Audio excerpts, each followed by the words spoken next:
जादुई तोता। एक छोटे से गांव में एक गरीब परिवार रहता था।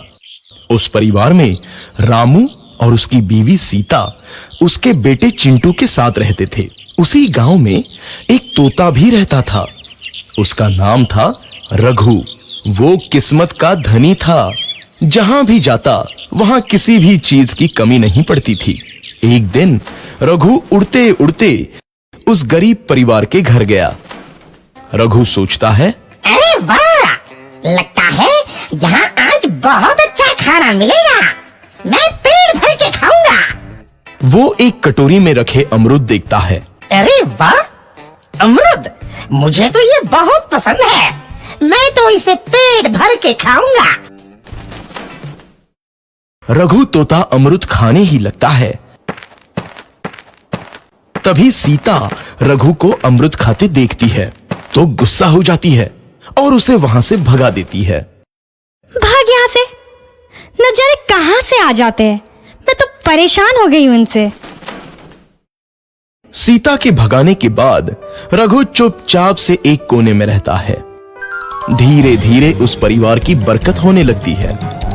एक दिन रामू और सीता खाना खाते वक्त बातें करते हैं। आजकल हमारी बहुत तरक्की हो रही है, काम भी अच्छा चल रहा है। रामू कहता है। इस पर सीता कहती है, सच कहा, भगवान हमेशा ऐसे ही हम पर मेहरबान रहे। बेटा चिंटू भी कहता है, पिताजी, मुझे खिलौना लेके दो ना, मेरे सभी दोस्तों के पास है। रामू कहता है, ठीक है, जरूर लाऊंगा। सीता कहती है, कितने खुश है सब, मेरे परिवार को किसी की नजर ना लगे। एक तरफ ऐसी बातें होती हैं तो दूसरी तरफ रसोई में रघु तोता भी अमरूद खाते रहता है। मजा आया, अमरूद खाया, मजा आया, अमरूद खाया, मजा आया। तभी सीता रसोई में आती है और रघु तोते को अमरूद खाते देख बहुत गुस्सा होती है। सीता रघु को बाहर निकालने के लिए पिंजरे में अमरूद रखती है। रघु जब अमरूद खाने लगता है तो पिंजरे का दरवाजा बंद हो जाता है और वो उसमें फंस जाता है। मुझे बाहर निकालो, मैं यहाँ फंस गया हूँ, मुझे बचाओ। अगले दिन सीता पिंजरा उठाकर बाहर दूर उस रघु को छोड़ देती है। रघु के जाते ही उनके घर आई बरकत धीरे धीरे कम हो जाती है। उन्हें बहुत घाटा होता है। सीता कहती है, ये क्या हो रहा है, अचानक इतना कैसे बदल गया? अभी तक तो सब कुछ अच्छा चल रहा था। रामू कहता है, लगता है भगवान हम पर रूठ गए हैं। चिंटू भी कहता है, लगता है अब मुझे खिलौने भी नहीं मिलेंगे। और वो रोने लगता है और बाहर चला जाता है। कुछ दिन बाद रघु तोता फिर से उस घर में आता है। वापस आया, मैं वापस आया, अब मैं जमकर अमरूद खाऊंगा। रघु सीधा रसोई घर में चला जाता है और अमरूद खाने लगता है। कुछ देर बाद सीता रसोई में आती है और रघु को देख कहती है, एक तो घर में पहले से इतनी दिक्कत चल रही है और ऊपर से ये तोता मुझे और परेशान कर रहा है। सीता रघु को वहां से भगा देती है। रघु उड़कर किसी कोने में छुप जाता है। कुछ दिन बाद धीरे धीरे उस घर की बरकत वापस आने लगती है।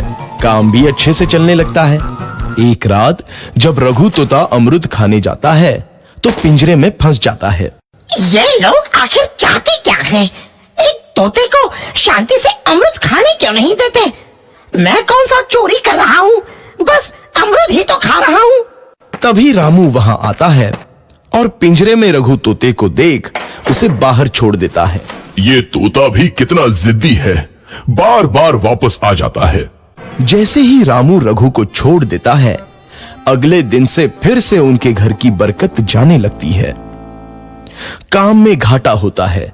किसी को समझ नहीं आ रहा था कि ऐसा क्यों हो रहा है। रघु तोता घर आता है तो अचानक बरकत आती है और जब रघु तोता को बाहर निकालते हैं तो बरकत चली जाती है। एक दिन सीता रघु तोते के घर आने और बाहर जाने की स्थिति पर नजर रखती है। ये तोता जब भी घर आता है तो घर में बरकत आती है और जैसे ही ये घर से बाहर जाता है तो उसी के साथ बरकत भी चली जाती है। कहीं ये जादुई तोता तो नहीं है? अगली बार जब ये तोता घर आएगा तो मैं इसे कहीं नहीं जाने दूंगी। सीता रघु का बहुत इंतजार करती है लेकिन रघु तोता दोबारा उस घर में कभी नहीं आता।